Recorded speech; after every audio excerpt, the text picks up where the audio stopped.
Guys, andito na tayo sa palengke namin, no. Oh, sauce yan. Yung Jesus na beans niya, black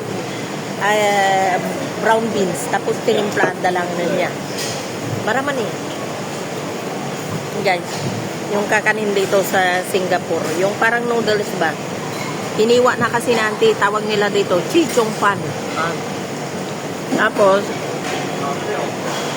ito naman yung parang ano din sa atin. Rice cake din ito eh. Kaya lang ang tawag nila, chikwe. Rice cake. Parang inya na gana dagay kwaya yan tayo puto day. Haantay may isang kwa. Tay na lambot. Kutsinta. Parang ganun. Ayan na.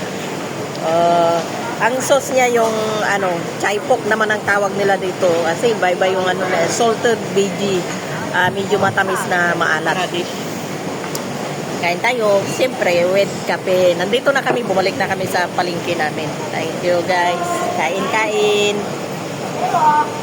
Baby,